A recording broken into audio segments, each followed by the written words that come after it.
കൃപയുടെ ഉടയവന് എല്ലാ മഹത്വവും കരയേറ്റുന്നു. ഇന്ന് വളരെ സന്തോഷമുള്ള ഒരു ദിവസമാണ്. വൈപ്പിൻ ബ്രദറൻ സഭയിൽ കർത്താവിനെ ആരാധിപ്പാൻ ഇടയായി തീർന്നു. ഇന്നലെ നടന്ന ബൈബിൾ ക്ലാസ്സിലും ഏറെക്കുറെ നിങ്ങളെല്ലാവരും തന്നെ കടന്നു വന്നു.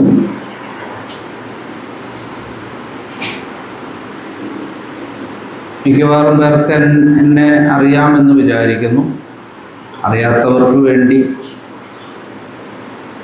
1-2 മിനിറ്റ് കൊണ്ട് സാക്ഷ്യം പറഞ്ഞ് ഞാൻ ആ ഭാഗം അവസാനിപ്പിക്കാം. കഴിഞ്ഞ 2023 മുതൽ താളിക്കോട് ഇമ്മാനുവേൽ ബ്രദറൻ സഭയോട് ബന്ധപ്പെട്ട് 2003 മുതലാണ്, അങ്ങനെയല്ലേ ഞാൻ പറഞ്ഞ 2003 മുതൽ താളിക്കോട് സഭയോട് ബന്ധപ്പെട്ട് കർത്താവിൻ്റെ വേലയിലായിരിക്കുന്നു. അതിനു മുമ്പ് കോളേജ് സ്റ്റുഡൻസിൻ്റെ ഇടയിൽ പ്രവർത്തിക്കുന്ന ഒരു USI എന്ന് പറയുന്ന സംഘടനയിലും കർത്താവിൻ്റെ വേല ചെയ്യാനായിട്ടിടയായി തീർന്നു. പെരുമ്പാവൂർ മീമ്പാറ സ്വദേശിയായിരിക്കുന്ന, മീമ്പാറ സഭാംഗമായിരിക്കുന്ന അവിടുത്തെ സുവിശേഷകൻ ബെൻസൺ ബാബു എന്ന് പറഞ്ഞാൽ ചിലരെങ്കിലും അറിയാമായിരിക്കും. അദ്ദേഹത്തിൻ്റെ സഹോദരിയാണ് ഞാൻ വിവാഹം കഴിച്ചിരിക്കുന്നത്. ഞങ്ങൾക്ക് 3 മക്കളെ ദൈവം തന്നു. മൂത്ത മകൾ തിരുവല്ല മെഡിക്കൽ മിഷനിൽ നഴ്സിങ്ങിന് പഠിക്കുന്നു. രണ്ടാമത്തെ ആൾ +1 ഈ വർഷം ജോയിൻ ചെയ്തു. ഏറ്റവും ഇളയ ആൾ 10ാം ക്ലാസ്സിൽ പഠിക്കുന്നു. 3 പെൺകുഞ്ഞുങ്ങളാണ്. ഞങ്ങളും കുടുംബമായും സഭയായും സന്തോഷമായിരിക്കുന്നു. സ്തോത്രത്തിനായിട്ട് ഒരു കാര്യം കൂടെ അറിയിക്കട്ടെ. ഈ സഭയായിട്ട് വളരെ പ്രാർത്ഥിച്ചു കൊണ്ടിരുന്നു എന്നെനിക്ക് അറിയാവുന്ന കാര്യമാണ്.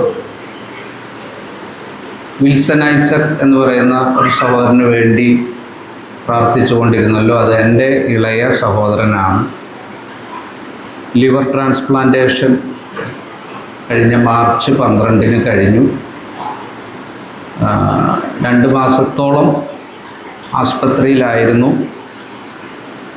ഇപ്പോൾ അതിൻ്റെ പ്രയാസങ്ങളൊക്കെ മാറി വരുന്നു. സ്റ്റേബിളായി ദൈവത്തിൻ്റെ കൃപയാൽ ഇപ്പോൾ ഞങ്ങളുടെ ഭവനത്തിൽ വന്നു. അവൻ്റെ ഭാര്യ പ്രിൻസി എന്ന് പറയുന്ന സഹോദരിയാണ് ഡോണർ ആയിരുന്നത്. ആലുവ രാജഗിരി ആസ്പത്രിയിലാണ് അത് ചെയ്തത്. വേർപെട്ട ദൈവജനം ലോകമെമ്പാടും ഈ കാര്യത്തെ ഓർത്ത് പ്രാർത്ഥിച്ചു. ദൈവം ആ സർജറിയും കാര്യങ്ങളൊക്കെ വിജയകരമായി നടത്തുവാൻ ഇടയാക്കി. ഞാനും കുറേ നാളുകളായിട്ട് അതിൻ്റെ പുറകിൽ ആയിരുന്നു. അതിനോട് ബന്ധപ്പെട്ടുള്ള കാര്യങ്ങൾ ക്രമീകരിക്കുന്നതിനും ഒക്കെ ആയിരുന്നു. ദൈവവും അടിയങ്ങൾക്കും കൃപ തന്നു. സഭയോടുള്ള നന്ദി ആ കാര്യത്തിൽ അറിയിക്കുകയാണ്. തൃശ്ശൂർ ജില്ലയിൽ നിന്നുള്ള സഹോദരിമാർ ഇവിടെ കുറേ ഉണ്ടെന്ന് ഞാൻ പറഞ്ഞു. അല്ല, ഇവിടെ നിന്ന് ഒരു സഹോദരി ഞങ്ങളുടെ സഭയിലുണ്ട്. ജോബി സഹോദരൻ്റെ സഹോദരി ജിസ്മി സഹോദരി ഞങ്ങളുടെ സഭയിലാണ്. അങ്ങനെ ഒരു ബന്ധം ഉണ്ട്. ആ കുടുംബമായിട്ട് അന്ന് മുതൽ എനിക്ക് പരിചയമുണ്ട്. അതുപോലെ പ്രിയ ദേവദാസനായിട്ട് നേരത്തെ പരിചയമുണ്ട്. ജോസഫ് ചാൻ്റെ കുടുംബമായിട്ട് ഹെപ്ഷയുടെ വിവാഹത്തിന് ശേഷമാണ് ജോസുവയായിട്ടുള്ള പരിചയമാണ്. ഹെപ്ഷയുടെ പിതാവ് എന്നെ വളരെ സ്നേഹിക്കുന്ന, പ്രോത്സാഹിപ്പിക്കുന്ന ഒരു ദേവദാസനാണ്. പിന്നെയും ഷാജി സോറിൻ്റെ മകളും ഐസക്കേട്ടൻ്റെ മകളും, അതുപോലെ ജോബി സോറിൻ്റെ വൈഫ് കുഞ്ഞുമഞ്ചേട്ടൻ്റെ മകളും, പിന്നെ ഒരാളും കൂടി ഉണ്ടല്ലോ തൃശ്ശൂരിൽ പ്രിയ ചേച്ചിയുടെ സജീവൻ ബ്രദറിൻ്റെ വൈഫിൻ്റെ സിസ്റ്റർ ഞങ്ങളുടെ സഭ തന്നെയാണെന്ന് പറയാം. ഞങ്ങൾ ഒരുമിച്ചായിരുന്നു, കുറച്ച് നാളായിട്ടുള്ളൂ, എന്നാലും തൊട്ടടുത്ത സഭയാണ്. പിന്നെ മാറ്റാമ്പുറത്തുള്ള ജോസേട്ടൻ്റെ മോള്, ആ കുടുംബമൊക്കെ ആയിട്ട് വളരെ അടുത്ത ബന്ധമാണ്. എല്ലാവരും കാണാനൊക്കെ ഇടയായതോർത്ത് ഞാൻ ദൈവത്തെ സ്തുതിക്കും. ഇന്നലെ വന്നപ്പോൾ മുതൽ ഞങ്ങളുടെ അവിടെയൊന്നും കിട്ടാത്ത മീനും വിഭവങ്ങളൊക്കെ കഴിച്ച് വളരെ ഉഷാറായിട്ടാണ് ഇരിക്കുന്നത്. ജോബിസോറിൻ്റെ വീട്ടിലും ദേവദാസിൻ്റെ വീട്ടിലുമാണ് പോയത്. ഇനി ഹെപ്സിയുടെ വീട്ടിലോട്ട് ചെല്ലണം എന്നാണ് പറഞ്ഞത്. എന്താവുമെന്ന് എനിക്കറിയില്ല. എന്തായാലും ഈ സഭ കുടുംബങ്ങൾ നിങ്ങളെല്ലാവരും എന്നോട് കാണിച്ച സ്നേഹത്തിന്, സഹകരണത്തിന് ഞാൻ നന്ദി പറയുന്നു. ദൈവത്തെ മഹത്വപ്പെടുത്തുന്നു. ദൈവവചന ശുശ്രൂഷയ്ക്കായിട്ട് നമുക്ക് എബ്രായ ലേഖനം 10-ാം അധ്യായം 20-21 വാക്യങ്ങൾ നമുക്ക് വായിക്കാം. എബ്രായ ലേഖനം 10-ാം അധ്യായം 20-21 വാക്യങ്ങൾ.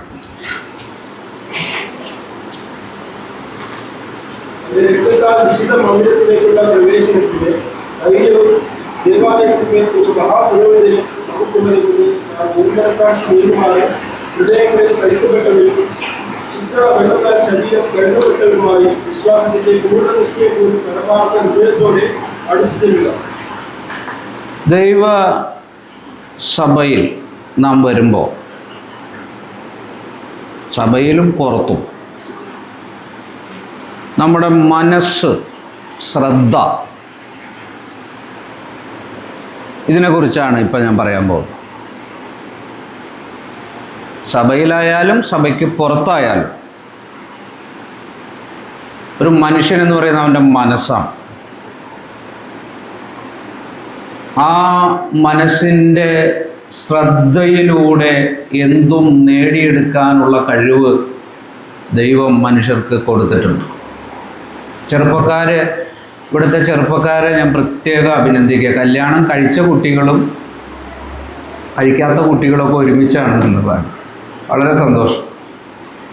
വളരെ ആക്റ്റീവാണ്. ഇന്നലെ ജോൺസൺ സോര എന്നോട് പറഞ്ഞു, ഇവിടുത്തെ ചെറുപ്പക്കാർ വളരെ ആക്റ്റീവായിട്ടുള്ള, വളരെ സന്തോഷം. ഈ പടം ആരാ വരച്ചത്? ആണോ? Praise the Lord. മനുഷ്യൻ്റെ മനസ്സും കഴിവുകളെ കുറിച്ചാണ് ഞാൻ പറയാൻ പോണേ കേട്ടോ. അപ്പോൾ ഇവിടെ നമ്മൾ വായിച്ചു, ദൈവാലയത്തിൽ വരുമ്പോൾ നമ്മുടെ മനസ്സും ശ്രദ്ധയും അതിനോടുള്ള ഗൗരവവും ഒക്കെ ഏത് നിലയിലായിരിക്കണം? എബ്രായർ 10:21 ദൈവാലയത്തിന്മേൽ ഒരു മഹാപുരോഹിതൻ നമുക്കുണ്ട്.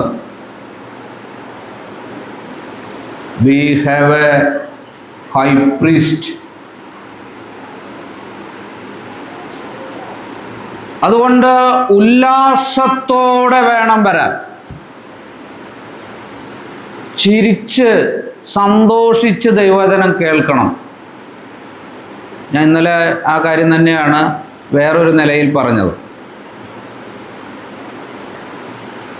മനസ്സ് അർപ്പിക്കണം. അതിന് ഗുണമുണ്ടോ, എന്താണ് ഗുണങ്ങൾ എന്നൊക്കെ ഞാൻ പിന്നാലെ പറയാം. ദൈവവചനം എങ്ങനെയാണ് കേൾക്കേണ്ടത്, എങ്ങനെയാണ് സ്തോത്രം ചെയ്യേണ്ടത്, എങ്ങനെയാണ് പ്രാർത്ഥിക്കേണ്ടത്, എങ്ങനെയാണ് പാടേണ്ടത്, ആദ്യത്തെ അല്പസമയം ഈ കാര്യങ്ങളൊന്ന് ചിന്തിക്കാമെന്ന് ഞാൻ വിചാരിക്കുക. ഈ വാക്യത്തിൽ വായിച്ചല്ലോ, ഉല്ലാസവും ഹൃദയപരമാർത്ഥതയും പൂണ്ട്, with gladness and sincerity of the heart. ഉല്ലാസം വേണം, സന്തോഷം വേണം, ഹൃദയപരമാർത്ഥത വേണം. ഏറ്റവും പ്രധാനപ്പെട്ട കാര്യമാണ് ഹൃദയപരമാർത്ഥത. യഹോവ നിഷ്കളങ്കനായി നടക്കുന്ന ഏവർക്കും നല്ലവനാകുന്നു നിശ്ചയം എന്ന് സങ്കീർത്തനത്തിൽ വചനമുണ്ട്. നിഷ്കളങ്കത, ഹൃദയപരമാർത്ഥത, ആത്മാർത്ഥത. എന്തു കാര്യം ചെയ്യുകയാണെങ്കിൽ ആത്മാർത്ഥമായി ചെയ്യും. ആരെയും കാണിക്കാനല്ല, മനുഷ്യരുടെ പ്രസാദത്തിന് വേണ്ടിയല്ല, ദൈവത്തെ പ്രസാദിപ്പിക്കുന്നതിന് വേണ്ടി, ദൈവനാമ മഹത്വത്തിന് വേണ്ടി. നെഹമ്യാവിൻ്റെ പുസ്തകം 8-ാം അധ്യായം എടുത്ത്, നെഹമ്യാവ് 8-ാം അധ്യായം. ദൈവവചനം കേൾക്കുമ്പോൾ എങ്ങനെ കേൾക്കണം? 3-ാം വാക്യം നോക്കിയേ, 3-ാം വാക്യം വേഗം വേഗം വായിക്കണേ. സ്ഥലത്ത് വെച്ച് രാവിലെ മുതൽ ഉച്ചവരെ പുരുഷന്മാരും സ്ത്രീകളും ഇരിപ്പാട് പ്രാർത്ഥിക്കുന്ന എല്ലാവരും കേൾക്കെ ന്യായപ്രമാണ പുസ്തകം വായിച്ചു. സർവ്വദിനവും ശ്രദ്ധിച്ചു കേട്ടു. എങ്ങനെയാ ദൈവവചനം കേട്ടത്? പുറകിലിരിക്കുന്ന സൗകര്യന്മാരൊക്കെ ശ്രദ്ധിക്കുന്നുണ്ട്, എനിക്കറിയാം. എങ്ങനെയാ കേട്ടത്? എങ്ങനെയാ കേട്ടത്? ശ്രദ്ധിച്ചു കേട്ടു. എങ്ങനെയെങ്കിലും 11 മണിയാകുമ്പോൾ പോവാന്ന് വിചാരിച്ചിട്ട് അങ്ങനെയല്ല. ഇത് നമുക്ക് കേവലം ഒരു ദിനചര്യയല്ല, അതിൻ്റെ അപ്പുറത്ത് ഇത് നമ്മുടെ ആത്മാവിൻ്റെ ഭാഗമാണ്. ഇതാണ് നമ്മുടെ ജീവിതത്തിലെ ഏറ്റവും ഗൗരവമായ, ഏറ്റവും സന്തോഷത്തോടുകൂടെ നാം ചെയ്യുന്നത്. ദൈവത്തെ, ദൈവാലയത്തിൽ ഒരു മഹാപുരോഹിതനായ നമ്മുടെ കർത്താവിനെ ദൈവത്തിൻ്റെ സഭയിൽ വെച്ച് ആരാധിക്കുന്നതും ദൈവവചനം കേൾക്കുന്നതും ചെറിയ കാര്യമാണോ? ആണോ? ശ്രദ്ധിച്ചു കേൾക്കണം. ദൈവവചനം കേൾക്കുമ്പോൾ എങ്ങനെ കേൾക്കണം? ശ്രദ്ധിച്ചു കേൾക്കണം. ചിലര് 1000 രൂപയുടെ ബേക്കറി ഒക്കെ മേടിച്ചിട്ടാണ് വരണത് പിള്ളേർക്ക്. ഇങ്ങനെ ഞായറാഴ്ച ഇവിടെ വന്നിരുന്ന് ബേക്കറി തിന്നാനാണോ വരുന്നത് പിള്ളേര്? എന്നിട്ട് ബിസ്ക്കറ്റിന്റെ കൂടൊക്കെ പൊട്ടിക്കണ ഒച്ചയുണ്ടല്ലോ. ഇത് 2 മണിക്കൂർ നേരം ഇത് കഴിച്ചില്ലെങ്കിൽ എന്തെങ്കിലും കുഴപ്പമുണ്ടാവോ? ചില കുഞ്ഞുങ്ങൾ വെറുതെ മൂത്രം ഒഴിക്കാൻ പോവാ. 1 വട്ടമല്ല, 2 വട്ടമല്ല, 3 വട്ടം. ആരാ ഇത് പറഞ്ഞു കൊടുക്കേണ്ടത് പോവരുതെന്ന്? രക്ഷിതാക്കളും പ്രധാനമായിട്ട്, സഭയുടെ ഉത്തരവാദിത്തപ്പെട്ടവർക്കും പറയാം. പ്രായമുള്ള ഷുഗറുള്ളവരോ 1 വട്ടമൊക്കെ പോകുന്ന കാര്യമല്ല ഞാൻ പറയുന്നത്. പല വട്ടം പോവുക ഇവിടുത്തെ കാര്യമല്ല കേട്ടോ. ഇനി ഇവിടെ അങ്ങനെ ഏതെങ്കിലും ആരെങ്കിലും ഉണ്ടെങ്കിൽ നിങ്ങളും മനസ്സിലാക്കണം. എങ്ങനെ കേൾക്കണം ദൈവവചനം? എങ്ങനെ കേൾക്കണം? ശ്രദ്ധിച്ചു കേൾക്കണം. ഇവിടെ നമുക്കൊരു മഹാപുരോഹിതനുണ്ട്. അദൃശ്യമാണെങ്കിലും ശക്തമായ ആ സാന്നിധ്യത്തിന്റെ നടുവിലാണ് നാം ഇരിക്കുന്നത്. രാവിലെ മുതൽ ഉച്ചവരെ വായിച്ചു, ശ്രദ്ധ പതറിയില്ല, ശ്രദ്ധിച്ചു കേട്ടു. പണ്ട് ഞാൻ കേട്ടിട്ടുള്ളതാണ്, സഭയിൽ ഈവനിങ്ങിലെ മീറ്റിംഗ് നടക്കുക, ഒരു ബൈബിൾ ക്ലാസ് നടക്കുക. അപ്പോൾ സഹോദരിമാരുടെ ഭാഗത്തു നിന്ന് ഇവിടെ ദൈവദാസൻ ശുശ്രൂഷിച്ചുകൊണ്ട് നിൽക്കുക. അപ്പോൾ സഹോദരിമാരുടെ ഭാഗത്തുനിന്ന് ഒരു ശബ്ദം കേട്ടു. ഭർത്താവിനെ വിളിച്ചതാ. അപ്പോൾ ആരാണ് വിളിക്കണേന്ന് അറിയാത്തതുകൊണ്ട് എല്ലാ ഭർത്താക്കന്മാരും നോക്കി. അപ്പോൾ ഈ സഹോദരി ഭർത്താവിനോട് ചോദിക്കാം.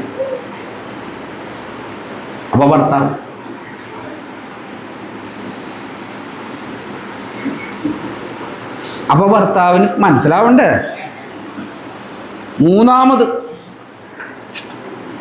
കോഴിക്കൂട് അടച്ചിട്ടാണോ വന്നേന്ന്? ഇവിടെ വന്നിരുന്നപ്പോ സഹോദരി കോഴിക്കൂട്ടില്ല. 2 കോഴീനെ കുറുക്കം കൊണ്ടോട്ടെ, അടച്ചിട്ടില്ലെങ്കിൽ ദൈവവചനം കേൾക്കുമ്പോ കോഴിക്കൂട് വിടുക. എങ്ങനെ കേൾക്കണം ദൈവവചനം? എങ്ങനെ കേൾക്കണം? ജനമെല്ലാം ശ്രദ്ധിച്ചു കേട്ടു. ഓ, ഈ ശ്രദ്ധിച്ചു കേൾക്കുക എന്ന് പറയുമ്പോൾ ഇതും കൊണ്ട് വല്ല പ്രയോജനമുണ്ടോ? യെശയ്യാ പ്രവചനം 55 അധ്യായം 2 വാക്യം നോക്കിയേ. യെശയ്യാവ് 55:2.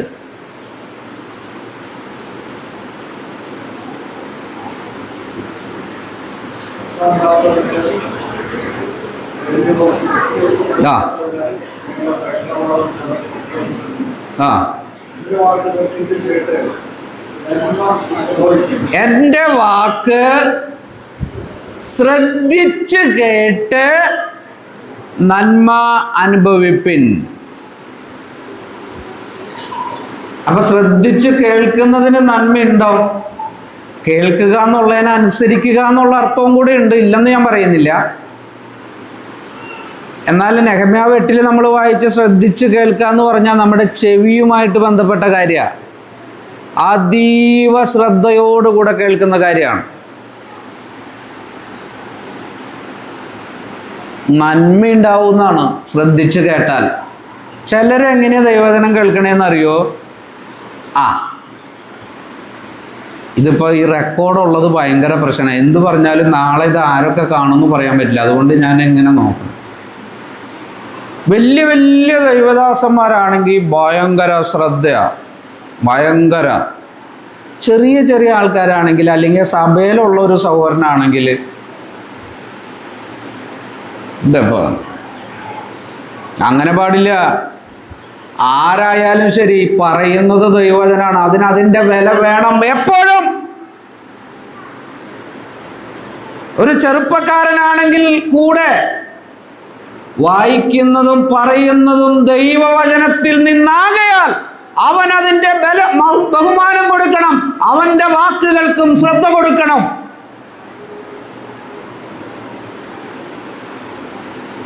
ജനമെല്ലാം എന്ത് ചെയ്തു? ശ്രദ്ധിച്ചു കേട്ടു. തീർന്നില്ല. 5 വാക്യം നോക്കിയ നെഹമ്യാവ് 8.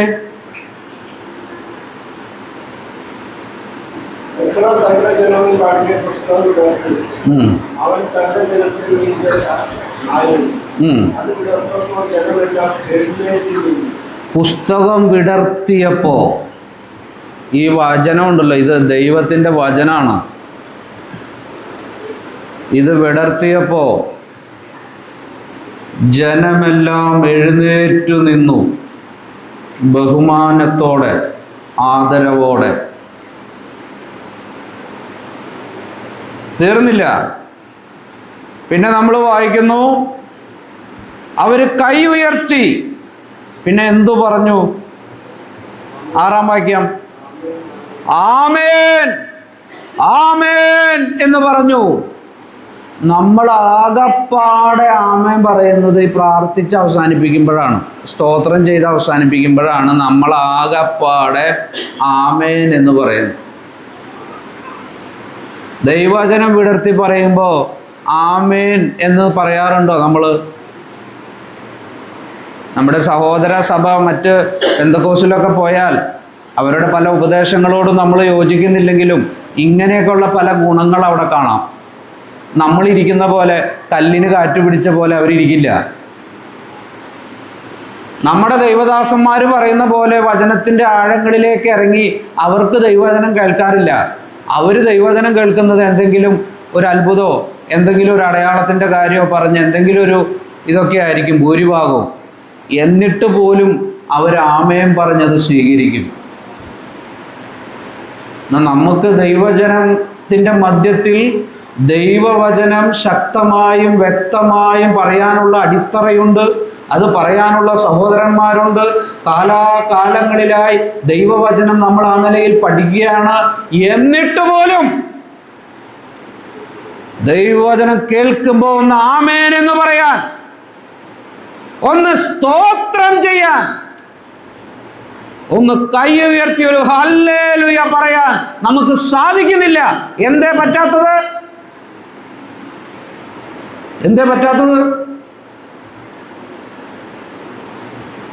ഒന്ന് ചിരിച്ച് സന്തോഷത്തോടു കൂടെ ദൈവവചനം കേൾക്കുവാൻ, ദൈവസന്നിധിയിൽ ഇരിക്കുവാൻ എന്താ കഴിയാത്തത്? ഇവിടെ നമ്മൾ വായിച്ചു, അവർ ആമേൻ ആമേൻ എന്ന് പറഞ്ഞു. ദൈവവചനത്തോടുള്ള സ്നേഹമാണ്, ഭക്തിയാണ്.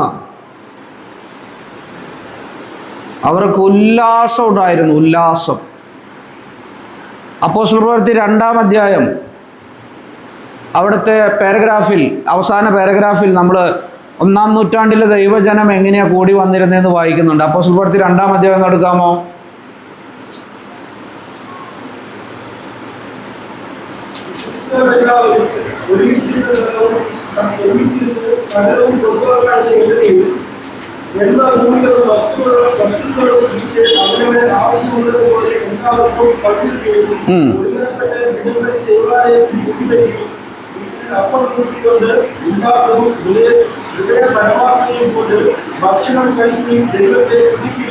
മതി, കൃപ അനുഭവിക്കുകയും ചെയ്തു. അവർക്ക് എല്ലാവർക്കും, ഒരാൾക്കല്ല, എല്ലാവർക്കും ഭയം ഉണ്ടായിരുന്നു, ഭയം. മത്തായേട്ടൻ തോമസേട്ടനെയും, തോമസേട്ടൻ പത്രോസേട്ടനെയും ഭയപ്പെടുന്ന കാര്യമല്ല പറയുന്നത്. ഇവൻ എനിക്ക് പാര വയ്ക്കോ, അങ്ങനത്തെ ഭയമല്ല. എല്ലാവർക്കും ഭയം എന്ന് പറഞ്ഞാൽ എല്ലാവർക്കും ഒരുപോലെ ഭയമുണ്ട്. ആരെ? ആരെ? ദൈവത്തെ. ഇതൊരു അനുഗ്രഹിക്കപ്പെട്ട നൂറ്റാണ്ടായിരുന്നു, 1-ാം നൂറ്റാണ്ട്. സഭകൾ വളരുന്ന, ആളുകൾ രക്ഷിക്കപ്പെടുന്ന 1-ാം നൂറ്റാണ്ട്. മാത്രമല്ല അവർ ഒരുമിച്ചിരിക്കുന്നു. സകലവും പൊതുവക എന്നെണ്ണുന്നു. അതിനെക്കുറിച്ചൊക്കെ വിവരിക്കാനുണ്ടെങ്കിലും ഞാൻ മുമ്പോട്ട് പോട്ടെ. മാത്രമല്ല അവര് എന്ത് ചെയ്യുന്നു? ഒരുമനപ്പെട്ട് ദിനംപ്രതി ദൈവാലയത്തിൽ കൂടി വരുന്നു. തീർന്നില്ല, ഉല്ലാസവും ഹൃദയപരമാർത്ഥതയും പൂണ്ടാണ് അവർ കൂടി വരുന്നത്. നേരത്തെ നമ്മൾ വായിച്ചു എബ്രായർ 10:21 ഹൃദയപരമാർത്ഥതയുടെ കാര്യം, ഉല്ലാസത്തിൻ്റെ കാര്യം. ഇതേ തെളിവ് 1-ാം നൂറ്റാണ്ടിൽ അങ്ങനെയാണ് അവർ കൂടി വന്നിരുന്നത്.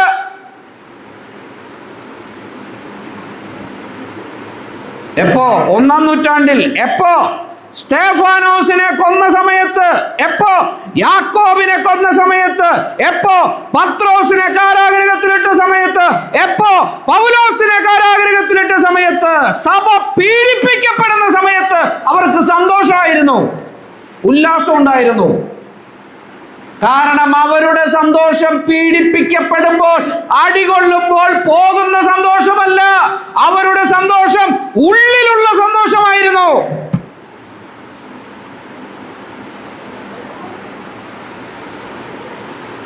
ഉള്ളിലുള്ള സന്തോഷം അതെടുത്തു കളയാൻ പറ്റില്ല. ഇത്രമാത്രം പ്രതിസന്ധികളിലൂടെ 1-ാം നൂറ്റാണ്ടിലെ സഭ കടന്നു പോകുമ്പോൾ അവർക്ക് സന്തോഷവും ഹൃദയപരമാർത്ഥതയും ദൈവത്തെ ഭയവും ഉണ്ടായിരുന്നു.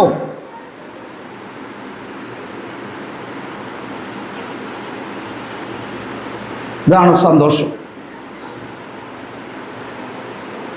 ദൈവവചനം കേൾക്കുന്നു, അതനുസരിക്കുന്നു. സ്നാനം കഴിഞ്ഞിട്ടേ 1-ാം നൂറ്റാണ്ടിലെ ദൈവജനം വീട്ടിൽ വന്ന് ഉറങ്ങിയിട്ടില്ല. സ്നാനക്കടവില് സ്നാനം കഴിഞ്ഞ് കയറുമ്പോൾ അല്ലെങ്കിൽ സ്നാനത്തിന് ഇറങ്ങുമ്പോൾ വാള് കഴുത്തിലുണ്ടാവും. എന്തിനാ പോണേ? സ്നാനപ്പെടാൻ. ആരുടെ നാമത്തിലാ? യേശുക്രിസ്തുവിൻ്റെ നാമത്തില്. ജീവൻ വേണമെങ്കിൽ വീട്ടിൽ പൊക്കോ, യേശുക്രിസ്തുവിനെ തള്ളിപ്പറഞ്ഞിട്ട് പൊക്കോ, അല്ലെങ്കിൽ നിന്നെ കൊന്നു തള്ളും. 1-2 വട്ടം പറയും. ആരുടെ നാമം നാമത്തിൽ സ്നാനമേറ്റ നദിയിൽ നിന്ന് പുറത്തേക്ക് വരുമ്പോൾ തന്നെ ആ ദൈവത്തെ തള്ളിപ്പറയാൻ ആവശ്യപ്പെട്ടുകൊണ്ട് വാള് കഴുത്തിൽ വെച്ച് നിൽക്കുന്ന സമയമായിരുന്നു. എന്നാൽ അവരാരും കർത്താവായ യേശുക്രിസ്തുവിനെ തള്ളിപ്പറഞ്ഞില്ല. ഉദ്ധാരണം കൈക്കൊള്ളാതെ ഭേദ്യമേറ്റു. അവര് പലരും രക്തസാക്ഷികളായി. ഏത് നദിയിൽ സ്നാനപ്പെട്ടോ അതേ നദിയിൽ അവരുടെ രക്തം വീണ് ചുമന്നൊഴുകി വെള്ളം. എന്നിട്ടും അങ്ങനെ പീഡിപ്പിക്കപ്പെടുമ്പോൾ പോലും അവര് ഹൃദയപരമാർത്ഥതയോടെ ഉള്ളവർ ദൈവത്തെ ആരാധിച്ചു. അതിൻ്റെ പിന്തുടർച്ചക്കാരാണ് നാം ഇന്ന് എവിടെ എത്തിയിരിക്കുന്നു? നമ്മൾ പാട്ടൊക്കെ പാടും, ആദ്യം നൂറ്റാണ്ടിലെ അനുഭവം പോൽ. അങ്ങനത്തെ അനുഭവം വേണമെങ്കിൽ ഇങ്ങനത്തെ ജീവിതം വേണം. വെറുതെ ഉണ്ടാവുന്നതല്ല ഇതൊന്നും. അപ്പൊ അതുകൊണ്ട് സർവജനവും ശ്രദ്ധിച്ചു കേട്ടു. 2 തിമോഥെയോസ് 1-ാം അധ്യായം 4-ാം വാക്യം നോക്കിയേ. 2 തിമോഥെയോസ് 1-ാം അധ്യായം 4-ാം വാക്യം. പൂർണ്ണന്മാരുടെ ദൃഷ്ടാന്തം അനുസരിച്ച് നിർമ്മല മനസ്സാക്ഷിയോടെ ആരാധിക്കുന്ന ദൈവത്തെ വിശ്വാസത്തിന്റെ ഓർമ്മ ഞാൻ നിർമ്മല മനസാക്ഷിയോടുകൂടെ ആരാധിക്കുന്ന എൻ്റെ ദൈവം. ഞാൻ ഇന്നലെ പറഞ്ഞല്ലോ, എൻ്റെ ദൈവം. ആ ദൈവത്തെ ഞാൻ ആരാധിക്കുന്നുണ്ടെങ്കിൽ അത് നിർമ്മല മനസാക്ഷിയോടെ മാത്രമായിരിക്കും. ഹൃദയപരമാർത്ഥതയോടെ മാത്രമായിരിക്കും. കപടം വെച്ച്, ഒരാളോടുള്ള വിരോധം വെച്ച്, ശത്രുത വെച്ച് ഞാൻ ഈ ദൈവത്തെ ഒരിക്കലും ഒരു നാളും ആരാധിക്കില്ല. പറ്റുമോ? എളുപ്പമാണോ? 1-ാം നൂറ്റാണ്ടിൽ പൗലോസ് ഉൾപ്പെടെയുള്ള ദൈവജനം ആരാധിച്ചത് ഈ വിധമാണ്.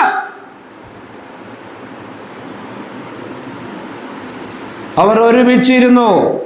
ലേവ്യർ 1:9 നോക്കിയ, ലേവ്യ പുസ്തകം 1:9.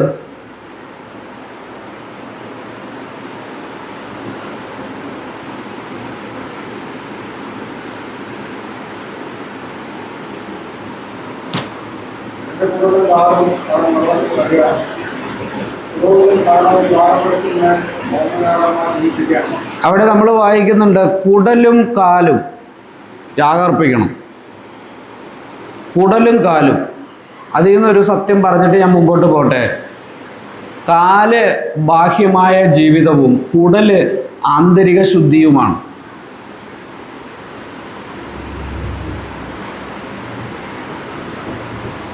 കാല് പുറത്തു കാണാം, കുടല് കാണോ? അപ്പൊ ഈ കുടലുണ്ടല്ലോ എന്ന് പറഞ്ഞാൽ ആന്തരിക ഭാഗം, ഉൾഭാഗം. ഇത് കൊടുക്കാതെ യാഗം പൂർണ്ണമാവില്ല. ഇത് ശുദ്ധമാകാതെ യാഗം പൂർണ്ണമാവില്ല. യാഗം സുഗ്രാഹ്യമാകില്ല.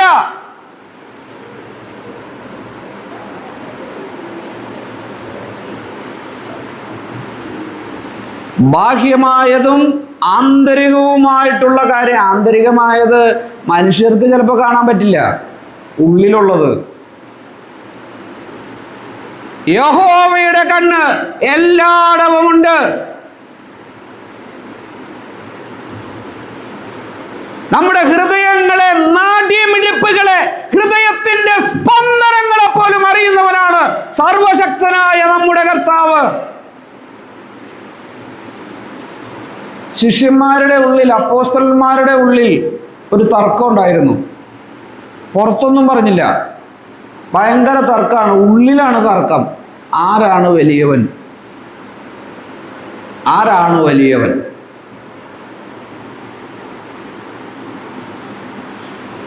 കർത്താവ് അവരോട് ചോദിച്ചെന്താണെന്നറിയാമോ? നിങ്ങൾ ഇങ്ങനെ ഉള്ളിൽ ചിന്തിക്കുന്നത് എന്ത്? അങ്ങനെ ചോദിച്ച. ലൂക്കോസിലെ വാക്യമുണ്ട്, തെളിവ് സമയമില്ലാത്തതുകൊണ്ടാ, പുറത്തു പറഞ്ഞിട്ടില്ല. അവര് ഉള്ളിലാണ് ഈ ചിന്ത നടക്കുന്നത്, ഞാനാണ് വലിയവൻ, ഞാനാണ് വലിയവൻ. പക്ഷെ കർത്താവ് പറയുകയാണ്, നിങ്ങൾ ഇങ്ങനെ ഉള്ളിൽ ചിന്തിക്കുന്നത് എന്ത്? ഉള്ളിലെ ചിന്തകളെ മുഴുവൻ അറിയുന്നവനാണ് വലിയവനായ നമ്മുടെ കർത്താവ്.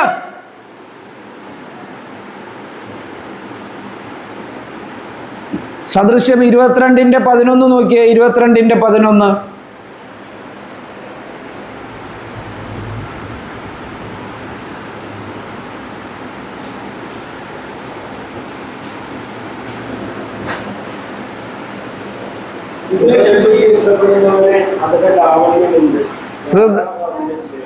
ഹൃദയശുദ്ധി ഇഷ്ടപ്പെടുന്നവൻ.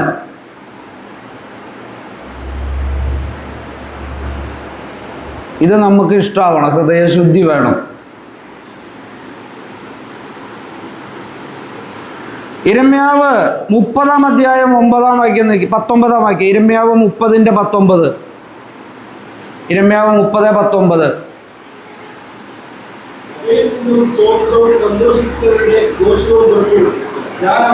സ്തോത്രവും സന്തോഷിക്കുന്നവരുടെ ഘോഷവും.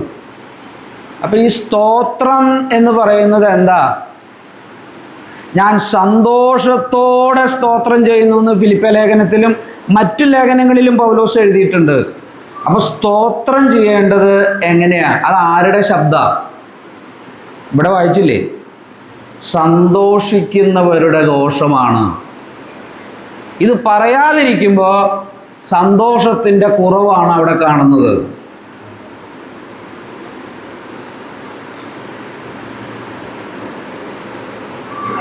സ്തോത്രം ചെയ്യണം, സ്തോത്രം പറയണം. നമ്മൾ ദൈവത്തെ ആ നിലയിൽ വേണം മഹത്വപ്പെടുത്തുവാൻ. ഇവിടെ ഒരു മഹാപുരോഹിതനുണ്ട്.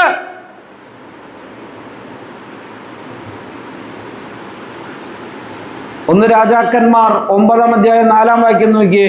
1 രാജാക്കന്മാർ 9-ാം അധ്യായം 4-ാം വാക്യം. ഞാൻ നിന്നോട് കൽപ്പിച്ചതൊക്കെയും ചെയ്യുവാൻ തക്കവണ്ണം എന്റെ മുൻപാകെ നിർമ്മലതയോടും പരമാർത്ഥതയോടും കൂടെ എന്റെ അപ്പനായ ദാവീദ് നടന്നതുപോലെ നടക്കുകയും എന്റെ ചട്ടങ്ങളും വിധികളും പ്രമാണിക്കുകയും ചെയ്താൽ ഇസ്രായേലിന്റെ രാജസനത്തിൽ നിൽക്കാൻ ഒരു പുരുഷൻ ജനങ്ങളെ ഇന്നാതെ പോകുകയില്ല എന്ന് ഞാൻ എന്റെ അപ്പനായ ദാവീദോട് അറിയിച്ചതുപോലെ ഇസ്രായേലിന്റെ രാജ്യത്തിന്റെ സിംഹാസനം ഞാൻ എന്നേക്കും സ്ഥിരമാക്കും. മതി. ആര് പറയുന്നറിയാമോ? നിന്റെ അപ്പനായ ദാവീദ് നടന്നതുപോലെ ഹൃദയപരമാർത്ഥതയോടെ നടന്നാൽ. ആര് പറയുന്ന? ദൈവം പറയുന്ന സാക്ഷിയാണ്, വേറെ ആരും പറയുന്നല്ല.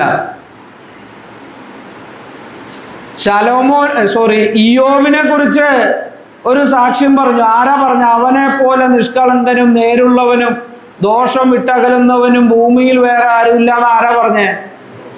ദൈവമല്ലേ പറഞ്ഞേ? ദൈവം നേരിട്ട് സാക്ഷ്യം പറയാ. എന്തൊരു അനുഗ്രഹീതമായ ആത്മീക ഔന്നിത്യമാണ് വെളിപ്പെടുന്നത്. ദൈവം തന്നെ പറയാ ഇയ്യോബിനെ കുറിച്ച്, അവൻ നിഷ്കളങ്കനാണ്, നേരുള്ളവനാണ്, ദോഷം വിട്ടകലുന്നവനാണ്, ദൈവഭക്തനാണ്. ദൈവം തന്നെ ശലോമോനോട് അപ്പനെ കുറിച്ച് പറയാ, നിന്റെ അപ്പൻ ഹൃദയപരമാർത്ഥതയുള്ളവനായിരുന്നു. ഇതിൽ പരം ഏത് സാക്ഷ്യമുണ്ട്? ഇതിൽ പരം എന്ത് അവാർഡ് നമുക്ക് മേടിക്കാനുണ്ട്? ഇതാണ് അവാർഡ്. ദൈവത്തിൽ നിന്നുള്ള സാക്ഷ്യം. കർത്താവ് പുകഴ്ത്തുന്നവനത്രേ പൊള്ളാകുന്നവൻ. വാക്യമാണ് ഞാൻ പറഞ്ഞത്. കർത്താവ് പുകഴ്ത്തുന്നവനത്രേ കൊള്ളാകുന്നവൻ. കർത്താവ് നൽകുന്ന സാക്ഷ്യം. സദൃശ്യം 20-ാം അധ്യായം 7-ാം വാക്യം നോക്കിയേ. 20-ാം അധ്യായം 7-ാം വാക്യം. പരമാർത്ഥതയിൽ നടക്കുന്നവൻ നീതിമാൻ, അവന്റെ ശേഷം അവന്റെ മക്കളും ഭാഗ്യവാന്മാർ. ചിലര് മക്കൾക്ക് വേണ്ടിയിട്ട് അവരുടെ സ്നേഹം മുഴുവൻ മക്കളുടെ പേരിൽ ബാങ്ക് അക്കൗണ്ടിൽ പൈസ ഇടുന്നതാണ് സ്നേഹം.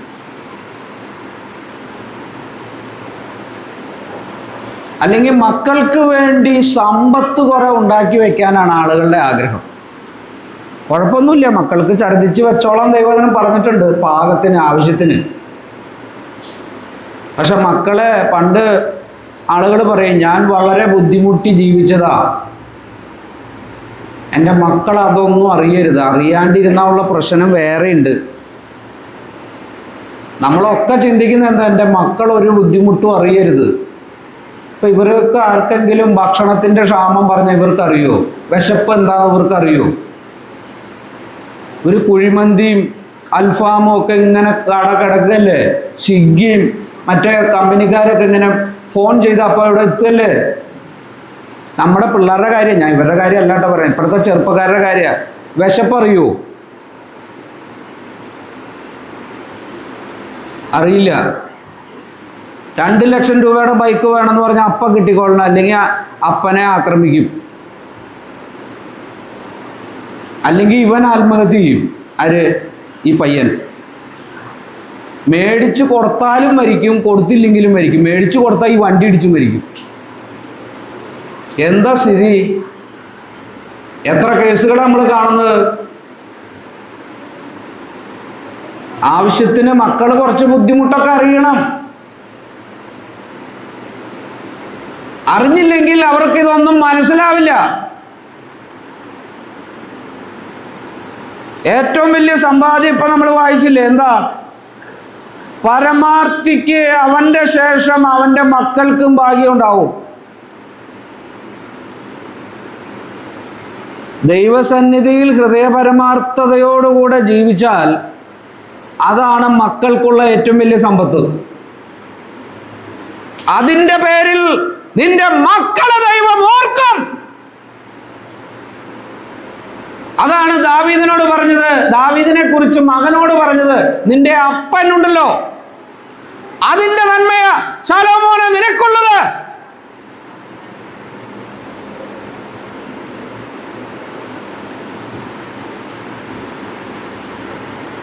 അതുകൊണ്ട് ഇതാണ് ഭാഗ്യം എന്ന് പറയുന്നത്. 42 സങ്കീർത്തനം 1 വാക്യം നോക്കിയ 42:1.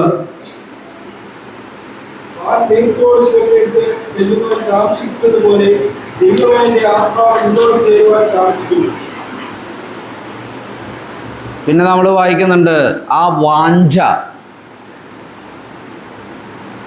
ദൈവത്തോടുള്ള വാഞ്ച. ഉത്സവം ആചരിക്കുന്ന പുരുഷാരത്തിന്റെ മനസ്സോടുകൂടെ ദൈവാലയത്തിലേക്ക് ചെല്ലുക.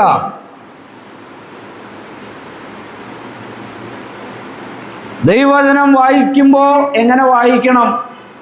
നെഹമ്യാവ് 8 നമ്മൾ എടുത്തില്ലേ, അവിടെയൊക്കെ എന്നെ ഒന്ന് വീണ്ടും പോവാം. എങ്ങനെ ഒന്ന് വായിക്കണം ദൈവവചനം, എങ്ങനെ വായിക്കേണ്ടത്? നെഹമ്യാവ് 8 എടുത്ത് 8:8 ഒന്ന് വായിച്ച്.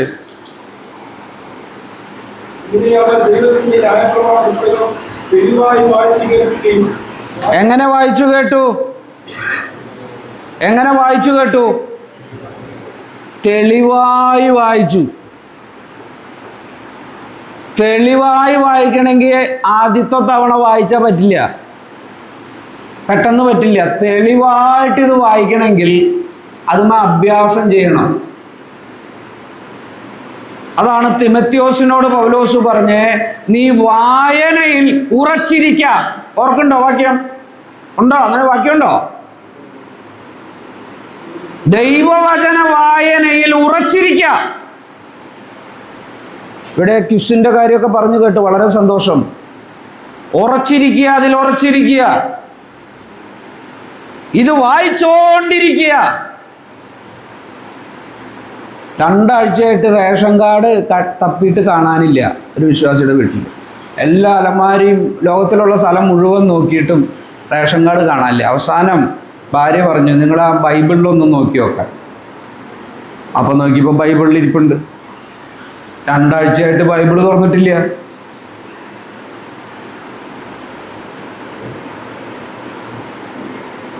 ഇത് വായിക്കാനുള്ളതാണ് ദൈവത്തിന്റെ വചനം. ഇത് വായിക്കാൻ പറ്റാത്ത വിധം എന്ത് തിരക്കാണ് നമുക്കുള്ളത്. ഒരാൾ പറഞ്ഞു, വണ്ടി കുറെ ഓടാനുള്ളത് കൊണ്ട് ഇന്ധനം അടിക്കാൻ മറന്നുപോയിന്ന്. വണ്ടി ഓടിക്കേണ്ട തിരക്കൊണ്ട് പെട്രോൾ അടിക്കാൻ മറന്നുപോയിന്ന്. പെട്രോൾ അടിക്കാണ്ട് നീ എവിടം വരെ ഓടും?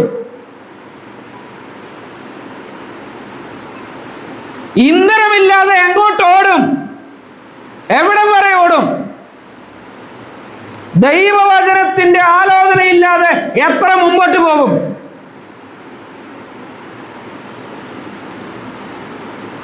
തെളിവായി വായിക്കണം. അല്ലെങ്കിൽ പണ്ടൊരാൾ വായിച്ച പോലെ അവന്റെ വലത്ത് ഭാഗത്ത് രാജ്ഞി ഓഫീസർ തങ്കമണി നിൽക്കുന്നു. ഒരാൾ വായിച്ചതാ. വാക്യം ഓർമ്മയുണ്ടല്ലോ. കാരണം ഇതങ്ങനെ വായിക്കാറില്ല. പെട്ടെന്ന് വായിച്ചപ്പോ അങ്ങനെയൊക്കെയാ വായിക്കുന്നത്. തെളിവായി വായിക്കണം. എങ്ങനെയാ ദൈവവചനം വായിക്കേണ്ടത്? തെളിവായി വായിക്കും. ചിലരുടെ വീട്ടിലൊക്കെ പോയി കഴിഞ്ഞാൽ അവരുടെ ശബ്ദം എന്തോ ശബ്ദമെന്നറിയോ? ഭാര്യയോടൊന്ന് ദേഷ്യം വന്നാൽ, മക്കളോടൊന്ന് ദേഷ്യം വന്നാൽ പിന്നെ 2000-ന്റെ ബോക്സിനേക്കാൾ ശബ്ദ. സഭയിൽ വന്നാലോ, സ്തോത്രം ചെയ്യുന്ന സമയത്തോ പ്രസംഗിക്കുന്ന സമയത്തോ ശബ്ദമില്ല. ഈ ശബ്ദമൊക്കെ എവിടെ പോണത്?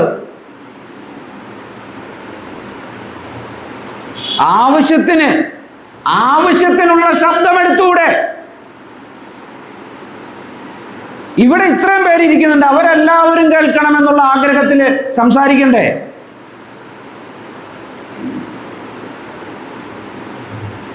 ആവശ്യത്തിൽ കൂടുതൽ വേണ്ട, ആവശ്യത്തിന് ശബ്ദം വേണ്ടേ സ്തോത്രം ചെയ്യുമ്പോ? ഇതിനൊക്കെ ഒരു ഉത്സാഹം വേണ്ടേ? ഒരു ശ്രദ്ധ വേണ്ടേ?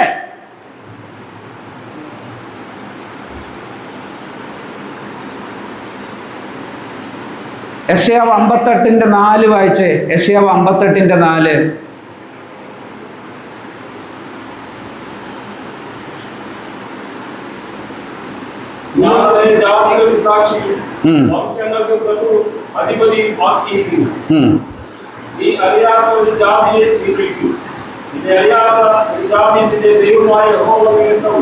യെശയ്യാവ് 58:4 വായിച്ചേ.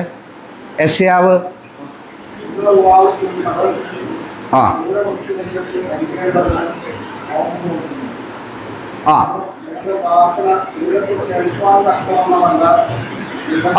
നിങ്ങളുടെ പ്രാർത്ഥന, വചനം കേൾക്കുന്ന കാര്യമാണ് ഇതുവരെ പറഞ്ഞത്. പ്രാർത്ഥനയെ കുറിച്ച് പറയാണ്. ഇത് ഇവിടെ തങ്ങി നിൽക്കേണ്ട പ്രാർത്ഥനയല്ല. ഈ പ്രാർത്ഥന എവിടെ ചെല്ലണം? ഉയരത്തിൽ കേൾക്കാനായിട്ട് പ്രാർത്ഥിക്കണം. എന്ന് വെച്ചിട്ട് ശബ്ദം കൂട്ടാനല്ല. ഈ പ്രാർത്ഥനാ ശബ്ദം ശ്രദ്ധിക്കുന്നത് സ്വർഗത്തിലെ ദൈവമാണ്. അത് അപ്പോസ്തല പ്രവൃത്തി 12-ാം അധ്യായത്തിൽ പത്രോസ് കാരാഗൃഹത്തിൽ കിടക്കുമ്പോൾ സഭ ശ്രദ്ധയോടുകൂടെ പ്രാർത്ഥിച്ചു എന്ന് നമ്മൾ വായിക്കുന്നുണ്ട്. പ്രാർത്ഥനയും ശ്രദ്ധയോടുകൂടെ തന്നെ വേണം. ഇത് എറണാകുളം ജില്ലയാണല്ലോ. എറണാകുളം ജില്ലയിലെ പല സ്ഥലത്തും ഞാൻ യാത്ര ചെയ്യുമ്പോൾ കാണാറുണ്ട്, ശ്രദ്ധ ഇല്ലെങ്കിൽ, ശ്രദ്ധ മരിച്ചാൽ അവരെ പറഞ്ഞല്ലോ, അപകടം ജനിക്കുന്നു. ശരിയല്ലേ? ശ്രദ്ധ മരിച്ചാൽ അപകടം ജനിക്കുകയാണ്. ശ്രദ്ധ മരിക്കാൻ പാടില്ല. ശ്രദ്ധ ഇവിടെ ഉണ്ടാവണം. ശ്രദ്ധിച്ച് കേൾക്കണം, ശ്രദ്ധിച്ച് പ്രാർത്ഥിക്കണം. സ്പർജൻ പറഞ്ഞു, തീഷ്ണതയില്ലാത്ത പ്രാർത്ഥന ചത്ത വേട്ടപ്പട്ടിയോടുകൂടെ നായാട്ടിന് പോണ പോലെയാണ്. പട്ടിയൊക്കെ ഉണ്ട്, പക്ഷെ പട്ടി ചത്തതാ. പിന്നെ ഇതിനെ കൊണ്ട് എന്ത് ചെയ്യാനാ? പ്രാർത്ഥനയൊക്കെ ഉണ്ട്, ഒരു ജീവനും ഇല്ല, ഒരു വിശ്വാസവും ഇല്ല, ഒന്നുമില്ല. വെറുതെ പ്രാർത്ഥിക്കുക, കുറെ വാക്കുകൾ പറയുക. എന്തിനാ?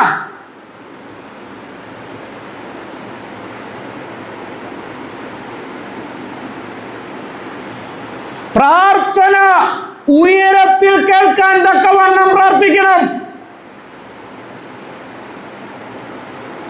പത്രോസ് കാരാഗ്രഹത്തിൽ കിടക്കുമ്പോൾ ഒരു ബാല്യക്കാരത്തി പെൺകുട്ടി എന്നിട്ടാണ് ആ കാരാഗ്രഹത്തിൽ നിന്ന് വിടുവിക്കപ്പെട്ട് പുറത്തു നിൽക്കുന്ന പത്രോസിന് വേണ്ടി വാതിൽ തുറന്നത്. എന്തിനാ ഈ ബാല്യക്കാരത്തിനെ സഭ കൊണ്ടുവന്നത്? എന്തിനാ? ഈ ബാല്യക്കാരത്തി പ്രാർത്ഥന വിഷയം മനസ്സിലാക്കണം, ചെറുപ്പക്കാർ മനസ്സിലാക്കണം. ഇവിടെയുള്ള ചെറുപ്പക്കാരെ ഓർത്ത് ഞാൻ ദൈവത്തെ സ്തുതിക്കുകയാണ്. കാരണം അടുത്ത പത്രോസ് കാരാഗ്രഹത്തിൽ കിടക്കുമ്പോൾ സഭ നയിക്കേണ്ടത് ഈ ബാല്യക്കാരാണ്.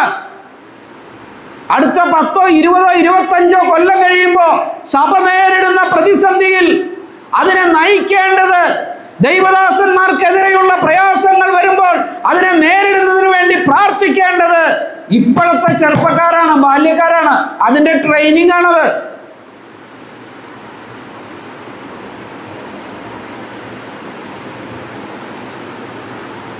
ദൈവത്തിന് കൊടുക്കേണ്ട കാര്യമോ? ഒരാൾ പറഞ്ഞു, ഇപ്പോൾ എന്തോ ഹാർട്ടിന് എന്തോ പ്രശ്നമുണ്ട്, അതുകൊണ്ട് ഇപ്പോൾ ഹാർട്ട് ചെക്കപ്പൊക്കെ നടത്താൻ ഭയങ്കര കാശാണ്. 10,000-10,000 രൂപയൊക്കെ ആവും, പല ടെസ്റ്റുകളാണ്. അപ്പോൾ ഒരു ഉപദേശി പറഞ്ഞു 500 രൂപ മതിയല്ലോ. അതെവിടെയാ 500 രൂപ? 500 രൂപയ്ക്ക് ഹാർട്ട് ചെക്കപ്പ് നടത്തുമോ? 500 രൂപയ്ക്ക് നടത്താം. എങ്ങനെയാ?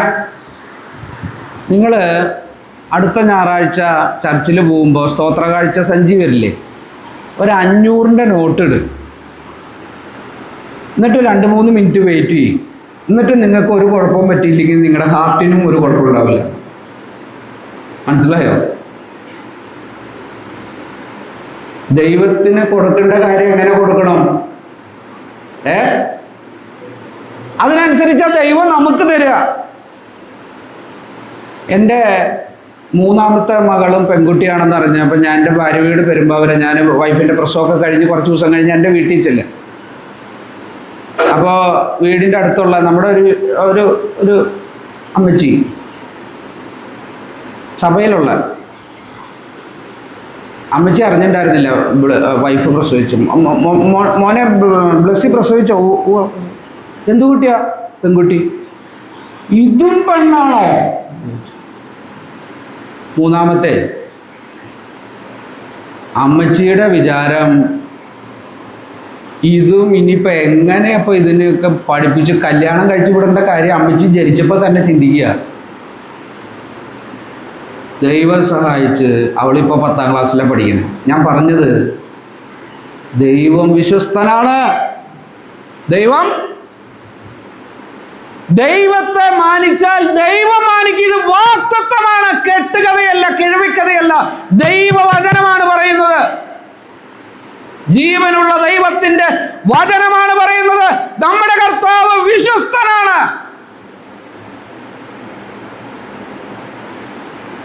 അതുകൊണ്ട് പ്രാർത്ഥിക്കുമ്പോൾ ഒരു ജീവൻ വേണം, ഒരു വിശ്വാസം വേണം. വിശ്വാസത്തിന്റെ പൂർണ്ണ നിശ്ചയം ഉണ്ട് എന്നാ, ആ ഒരു നിശ്ചയം വേണം.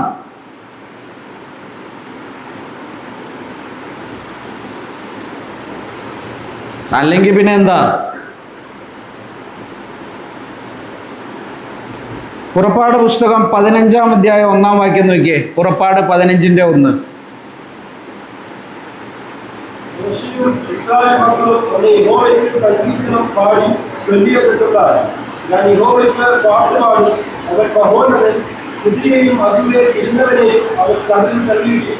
അവിടെ നമ്മൾ വായിക്കുന്നത് പാട്ട് പാടുന്നതിനെ കുറിച്ചാണ്. വചനം കേൾക്കുന്നത്, സ്തോത്രം ചെയ്യുന്നത്, പ്രാർത്ഥിക്കുന്നതൊക്കെ ഇപ്പോൾ നമ്മൾ വചനത്തിൽ നിന്ന് കണ്ടുകൊണ്ടിരിക്കുകയാണ് കേട്ടോ. പാട്ട് പാടുന്നതിനെ കുറിച്ച് പറയാൻ പോവാ. ഞാൻ ദൈവത്തിന് പാട്ടുപാടും. അവൻ ആരാ? He is highly exalted God. അവൻ മഹോന്നതനായ ദൈവമാണ്. പാട്ട് പാടുമ്പോൾ ഓർക്കേണ്ട കാര്യമാണോ? ആർക്കാ പാടുന്നത്? ഇവിടെ കുറച്ച് ചെറുപ്പക്കാർ പാടാനുള്ളതുകൊണ്ട് അവർ പാടിക്കോളും, ഞാൻ വായടച്ചിരിക്കാം, അങ്ങനെയാണോ? അവരുടെ കൂടെ പാടണം, ശബ്ദത്തിൽ പാടണം. ഈ 2-2.5 മണിക്കൂർ ദൈവസന്നിധിയിൽ അലക്ഷ്യമായിട്ടിരിക്കാൻ പാടില്ല. എല്ലാ ശുശ്രൂഷകളിലും സജീവമായിട്ടുണ്ടാകണം. മുഖത്ത് ഇങ്ങനെ എന്തോ വിഷാദിച്ച് ഒന്നും ഇരിക്കാൻ പാടില്ല ആരും. സന്തോഷത്തോടെ ദൈവത്തെ സ്തുതിക്കണം.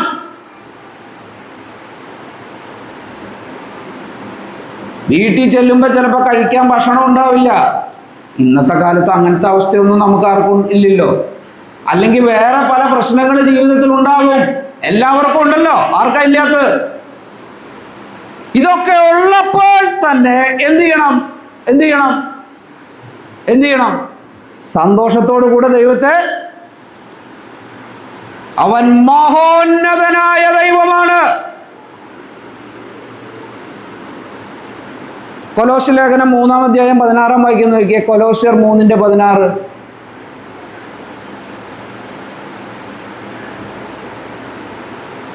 സങ്കീർത്തനങ്ങളാലും സ്തുതികളാലും ആത്മീക ഗീതങ്ങളാലും നമ്മെ പഠിപ്പിച്ചും ബുദ്ധിയുപദേശിച്ചും നന്ദിയോടെ നിങ്ങളുടെ ഹൃദയങ്ങളെ ദൈവത്തിന് പാടിയും ക്രിസ്തുവിന്റെ പഠനം ഐശ്വര്യമായി ജ്ഞാനത്തോടെ വസിക്കട്ടെ.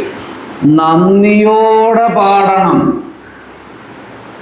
കുറെ ശബ്ദം ഉണ്ടാക്കിയാൽ മാത്രം പോരാ. എന്നാ പിന്നെ സഹോദരൻ പറഞ്ഞു ഭയങ്കര ശബ്ദം, ഒന്നോ ശബ്ദത്തിൽ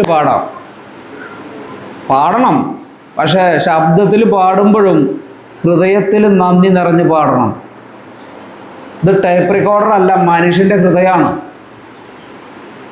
ഇത് മാംസളമായ ഹൃദയമാണ്, കല്ലായ ഹൃദയം വേണ്ട.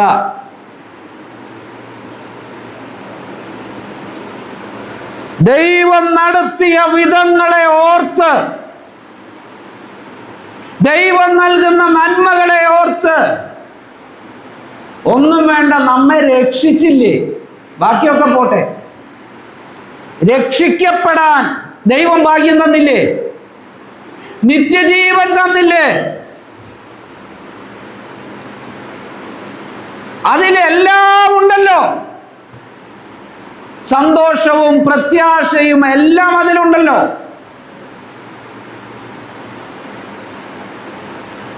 എങ്ങനെ പാട്ട് പാടണം? നന്ദിയോടെ പാടണം. ഈ നന്ദിയൊക്കെ ഉണ്ടോ? ദൈവത്തോടാണ് കേട്ടോ. ന്യായാധിപന്മാരുടെ പുസ്തകം 5-ാം അധ്യായം എടുത്ത്, ന്യായാധിപന്മാർ 5-ാം അധ്യായം 3-ാം വാക്യം.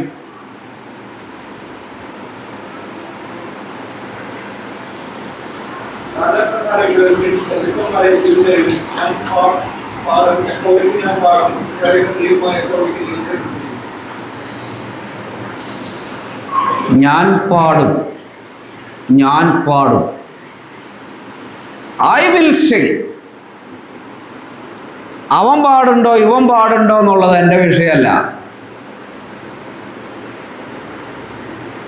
I will Singh. ഇതാണ് ഹൃദയത്തിൻ്റെ നിശ്ചയം.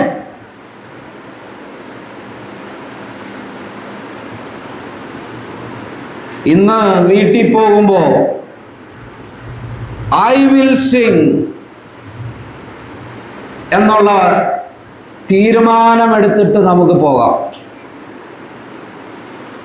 ഞാൻ പരമാർത്ഥ ഹൃദയത്തോടെ ദൈവത്തെ ആരാധിക്കുകയും സ്തോത്രം ചെയ്യുകയും ദൈവവചനം കേൾക്കുകയും ദൈവത്തിനെ പാടി സ്തുതിക്കുകയും ചെയ്യുമെന്ന തീരുമാനമെടുത്തിട്ട് പോകാം.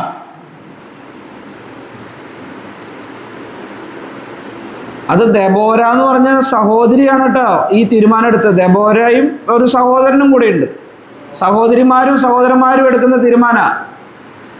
ഞാൻ പാടും. സഹോദരിമാർക്ക് പാടാലോ, ഇവിടെ വന്ന് പ്രസംഗിക്കാൻ പറ്റില്ലെങ്കിലും പാടാലോ. ആ പാട്ട് കേൾക്കുന്നത് എന്ത് രസമാണ്. I will Singh.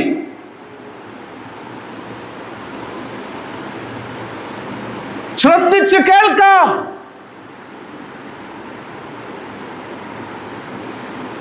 അതാണ് നമ്മളിവിടെ വായിക്കുന്നത്. ഹൃദയത്തിൽ നന്ദിയുള്ളവരായി പാടുക. 5:12 ന്യായാധിപന്മാർ 5:12 കൂടെ വായിക്കാം.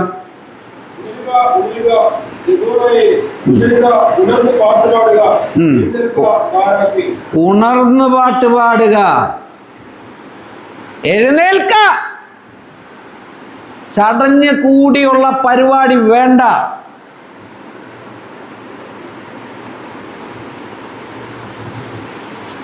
വേദപുസ്തകത്തിൽ എത്ര തവണയാണ് എഴുന്നേൽക്കുക എന്ന് പറഞ്ഞിട്ടുള്ളതെന്നറിയോ? യെശയ്യാവ് 60 അധ്യായം കർത്താവ് പറയുന്നത് എന്താ? എഴുന്നേറ്റ് പ്രകാശിക്ക, യഹോവ നിന്റെ മേൽ ഉദിക്കുമെന്നാണ് യെശയ്യാവ് 60:1 വാക്യം.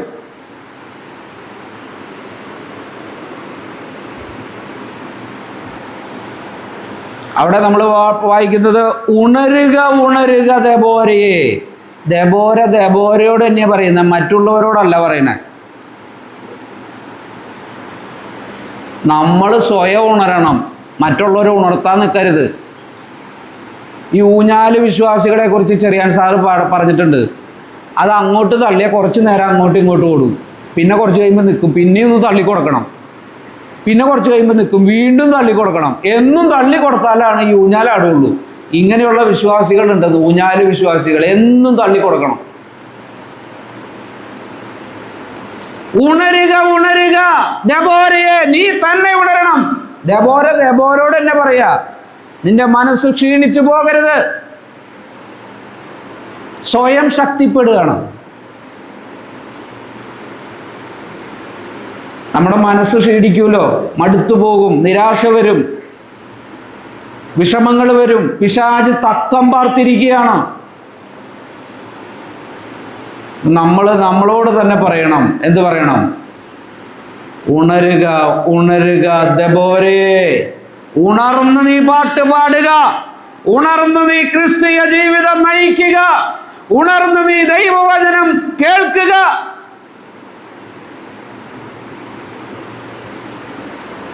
ഉണരുക. ദൈവവചനം കേൾക്കുമ്പോൾ എത്ര ഉറക്കം വന്നാലും ഉറങ്ങരുത്. ചിലർക്ക് ഭയങ്കര ഉറക്കമാണ്. ചിലപ്പോൾ നമുക്കല്ല, ഷുഗർ ഉള്ളവരുണ്ടാവും, മറ്റു പല പ്രശ്നമുള്ളവരുണ്ട്. ഉറക്കം വരും, ഇല്ല എന്നല്ല ഞാൻ പറയാം. പക്ഷേ ദൈവവചനം കേൾക്കുമ്പോൾ, ദൈവത്തെ ആരാധിക്കുമ്പോൾ ഉറക്കം വരാതെ നാം ശ്രദ്ധിക്കണം. അതിനാണ് ഈ ശ്രദ്ധിച്ചിരിക്കാൻ പറയണത്. ശ്രദ്ധിച്ചിരുന്നാൽ ഉറക്കം വരില്ല. ഇതിൽ ഇൻവോൾവ് ആവുകയാണ്. ഒരു കാര്യത്തിൽ ഇൻവോൾവ് ആകുമ്പോൾ ഉറങ്ങാൻ പറ്റില്ല. വണ്ടി ഓടിക്കുന്ന ഒരാൾക്ക് ഉറങ്ങാൻ പറ്റുമോ? ഉറങ്ങിയാൽ അതിൻ്റെ ബുദ്ധിമുട്ടുണ്ടാവും. അവന് ക്ലച്ച് ചവിട്ടണം, ഗിയർ മാറ്റണം, സ്റ്റിയറിംഗ് പിടിക്കണം, അങ്ങോട്ട് നോക്കണം, ഇങ്ങോട്ട് നോക്കണം. ഉറങ്ങാൻ പറ്റുമോ? ഒരാരാധനയിൽ ഇൻവോൾവ് ആയിരിക്കുന്ന ഒരാൾക്ക് ഉറങ്ങാൻ പറ്റില്ല. ദൈവവചനം ശ്രദ്ധിച്ച് കേൾക്കുന്ന ഒരാൾ ഉറങ്ങില്ലല്ലോ. എങ്ങനെ ഉറങ്ങാൻ? അവൻ ശ്രദ്ധിച്ച് കേൾക്കല്ലേ. ഈ ഉറക്കമുണ്ടാകുന്നതും ക്ഷീണമുണ്ടാകുന്നതും ഒക്കെ ഈ കാരണത്താലാണ്. ശ്രദ്ധ ഇല്ലാതെ വരുന്നു, ഉണർവില്ലാതെ വരുന്നു. സമയമായതുകൊണ്ട് ഞാൻ അവസാനിപ്പിക്കുകയാണ്. നമ്മുടെ മനസ്സ്, ശ്രദ്ധ ഇവിടെ ഉണ്ടായിരിക്കണം. ഇവിടെ എന്ന് പറഞ്ഞാൽ ആത്മീക ജീവിതത്തിൽ, ദൈവവചനത്തിൽ, അവന് പാടുന്നതിൽ, അവന് സ്തോത്രം ചെയ്യുന്നതിൽ, ആ ദൈവത്തോട് പ്രാർത്ഥിക്കുന്നതിൽ മുഴുകി നാം ജീവിക്കണം. സഭയ്ക്കകത്തും സഭയ്ക്ക് പുറത്തും, ഉടലും കാലും, രഹസ്യമായതും പരസ്യമായതുമായ എല്ലാ മേഖലകളിലും നാം ഇത് പാലിക്കണം. അതിനായിട്ട് ദൈവം തമ്പുരാൻ നമ്മെ സഹായിക്കട്ടെ എന്ന് പ്രാർത്ഥിച്ചുകൊണ്ട് സഭയോട് ഒരിക്കൽ കൂടെ ഹൃദയംഗമമായിട്ടുള്ള നന്ദി പറഞ്ഞുകൊണ്ടും ഞാൻ എൻ്റെ വാക്കുകൾക്ക് വിരാമം കുറിക്കുന്നു. ദൈവനാമം വാഴ്ത്തപ്പെടുന്നതാണ്.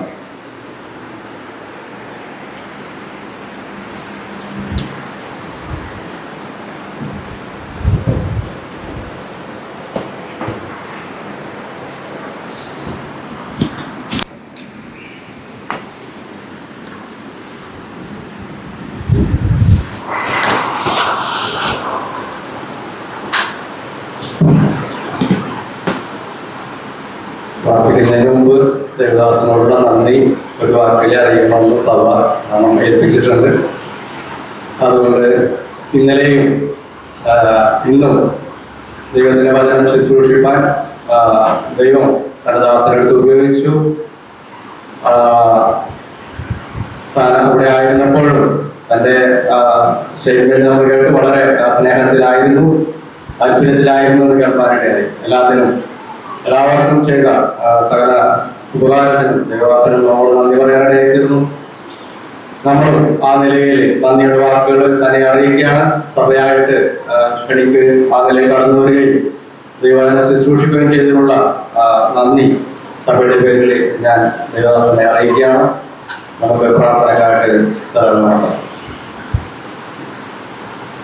ഞങ്ങളുടെ നല്ല ദൈവമേ, സ്വർഗീയ പിതാവേ, നന്ദിയോടെ തിരുനാമത്തിന് സ്തോത്രം. കർത്താവെ, ഇന്ന് ഈ കർത്തൃ ദിവസത്തിൽ ഞങ്ങളെ വീണ്ടെടുത്ത കർത്താവിനെ ആരാധിപ്പാനായിട്ട് ഈ ഭൂമിയിൽ ഞങ്ങൾക്ക് സാവകാശം കൂടെ അവിടെ അനുവദിച്ചു. അതിനായിട്ട് നന്ദിയോടെ സ്തോത്രം. കർത്താവെ, വചനത്തിന് മുമ്പായ കർത്താവെ, ഞങ്ങൾ അല്പസമയമായിരിക്കായിരുന്നു കർത്താവെ.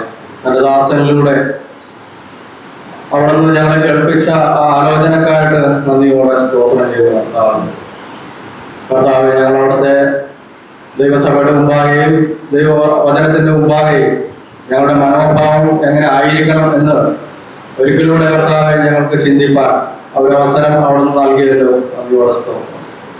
കർത്താവെ, പലപ്പോഴും ഞങ്ങളുടെ ആറ്റിറ്റ്യൂഡ് എങ്ങനെ ആയിരിക്കണം അതിൽ മാറ്റം വരുത്തുവാൻ കർത്താവെ അവിടെ നിന്ന് വരും ദിവസങ്ങളിൽ ഞങ്ങളെ സഹായിക്കണം. ദേവാലയത്തിന്മേൽ ഒരു മഹാപുരോഹിതനുള്ളത് കൊണ്ട് ഹൃദയ പരമാർത്ഥതയോടെ അടുത്ത് ചെല്ലുവാൻ കർത്താവെ ഞങ്ങളെ അവിടെ നിന്ന് സഹായിക്കണം. പലപ്പോഴും വീഴ്ചകളോളം സംഭവിച്ചിട്ടുണ്ട് കർത്താവെ. മനുഷ്യൻ നോക്കുന്നത് പോലെ അല്ല യഹോവ ഹൃദയങ്ങളിലേക്ക് നോക്കുന്നത് ഞങ്ങൾ വായിക്കുന്നല്ലോ കർത്താവെ. ഞങ്ങളുടെ ജീവിതത്തിൽ കർത്താവെ, വിശ്വാസത്തില് കർത്താവെ ആ അഭിനയമോ ഭക്തി നല്ല ഭക്തിയോടെ കാര്യം ചെയ്യുവാൻ കർത്താവ് വരും ദിവസം ഞങ്ങളെ സഹായിക്കണം. നെഹമ്യാവിന്റെ പുസ്തകത്തിൽ നിന്ന് ഞങ്ങൾ ചിന്തിക്കേണ്ടായല്ലോ കർത്താവെ. ജനമെല്ലാം ശ്രദ്ധയോടെ അവിടുത്തെ വചനം കേട്ടു എന്ന് ഞങ്ങൾ ചിന്തിച്ചല്ലോ കർത്താവ്. ഞങ്ങൾ ദൈവത്തിന്റെ വചനത്തിന് മുമ്പാകെ ആയിരിക്കുമ്പോൾ കർത്താവ് ശ്രദ്ധിച്ച് കേൾക്കുന്നവരായി തീരുവാൻ, കർത്താവ് അലക്ഷ്യമാക്കാതെ ശ്രദ്ധയോടെ ആയിരിക്കാൻ കർത്താവ് വരും ദിവസങ്ങളിൽ ഞങ്ങളെ സഹായിക്കുമെന്ന് പ്രാർത്ഥിക്കുന്നു. കർത്താവ് ഞങ്ങളോട് പറഞ്ഞല്ലോ കർത്താവെ, യജമാനൻ വരുമ്പോൾ ഉണർന്നിരിക്കുന്നവരായി കാണുന്ന ഒരു ഭാഗ്യവാന്മാരെന്ന് ഞങ്ങൾ വായിക്കുന്നു. കർത്താവെ, ഞങ്ങൾ ഉണർന്നിരിക്കുന്നവരായി ശ്രദ്ധയോടെ ദൈവത്തിന്റെ വചനം കേൾക്കാനായിട്ട് വരും ദിവസങ്ങളിൽ അത് പ്രവർത്തിക്കുന്നവരായി തീരുവാനും കർത്താവ് ഞങ്ങളെ സഹായിക്കണം. കർത്താവെ, അവിടുന്ന് മാർത്തായോട് പറഞ്ഞല്ലോ കർത്താവെ, മറിയ നല്ല അംശം തിരഞ്ഞെടുത്തു. ആ മാർത്ത പലതിനെ കുറിച്ചും വിചാരപ്പെട്ടും മനം കലങ്ങിയും ഇരിക്കുന്ന അവസ്ഥയായിരുന്നല്ലോ കർത്താവ്. എന്നാൽ മറിയ നല്ല അംശം തിരഞ്ഞെടുത്തു എന്ന് ഞങ്ങൾ വായിക്കുന്നുണ്ട് കർത്താവ്. ഞങ്ങളുടെ ജീവിതത്തിൽ കർത്താവ് നല്ല അംശം തിരഞ്ഞെടുത്തുകൊണ്ട് ഒന്നു മതി എന്ന് ചിന്തിപ്പാൻ കർത്താവ് വരും ദിവസങ്ങളിൽ ഞങ്ങളെ സഹായിക്കുമെന്ന് പ്രാർത്ഥിക്കുന്നു കർത്താവ്. ഫിലിപ്പിയ സഭയെ കുറിച്ച് ഞങ്ങൾ വായിക്കുന്നുണ്ട്. കർത്താവിൽ എപ്പോഴും സന്തോഷിക്കുന്ന ഒരു സഭയായിരുന്നല്ലോ കർത്താവ്.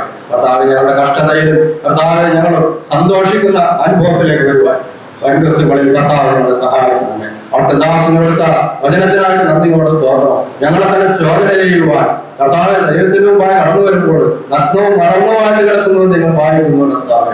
ഞങ്ങളുടെ ഹൃദയങ്ങളെ അറിയുന്ന ഉൾപ്പുകളെ അറിയുന്ന ദൈവത്തിന് മുമ്പാകെയാണ് ഞങ്ങൾ കടന്നു വരുന്നത് കർത്താവെ. ആ ഒരു മനോഭാവത്തോടെ ആ ചിന്ത ഞങ്ങളെ ഭരിക്കുവാനായിട്ട് വരും ദിവസങ്ങളിൽ ഇടയായി തീരുമാനമാണെന്ന് പ്രാർത്ഥിക്കുന്നു. കർത്താവ് തന്നെ എടുത്ത് ഉപയോഗിച്ചല്ലോ. നന്ദിയോടെ സ്തോത്രം. തന്റെ ആവശ്യങ്ങളുടെ കൈ കർത്താവ് അവിടെ കൂടെ ഇരിക്കണം, സഹായിക്കണം പ്രാർത്ഥിക്കുന്നു. തന്റെ സഹോദരന് വേണ്ടി പ്രാർത്ഥിക്കുന്നു. പൂർണ്ണ സൗഖ്യം ലഭിക്കാൻ കർത്താവെ അവിടെ നിന്ന് സഹായിക്കുന്നു പ്രാർത്ഥിക്കുന്നു. സഭയിൽ കർത്താവെ രോഗികളായിരുന്ന പ്രിയപ്പെട്ടവരുണ്ട്. ആ മാത്ത സഹോദരനെ പ്രാർത്ഥിക്കുന്നു. തനിക്കും പനിയുടെ ഭക്ഷണങ്ങളോട് കൺമാരുടെയായി കർത്താവ് ആശ്വാസം നൽകണമെന്ന് പ്രാർത്ഥിക്കുന്നു.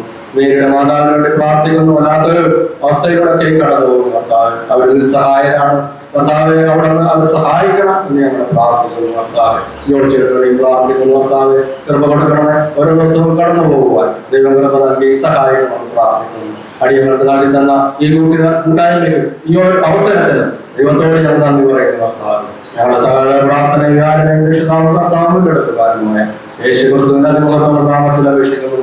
കരുണയുടെ സ്വർഗീയ പിതാവേ, ദൈവത്തിന്റെ സ്നേഹവും കർത്താവായ യേശു ക്രിസ്തുവിന്റെ കൃപയും ഞങ്ങളെ ആശ്വസിപ്പിക്കുമ്പോൾ നടത്തുന്ന പരിശുദ്ധാത്മാവിന്റെ സമാസം കൂട്ടായ്മയും അതുപോലെ ശുശ്രൂഷിതാസനോട് കുടുംബത്തോടും ഈ ലോകത്തുള്ള സർവീസ്തന്മാരും ഞങ്ങൾ ഓരോരുത്തരോടും എപ്പോഴും ഉണ്ടായിരിക്കുമാറാകട്ടെ.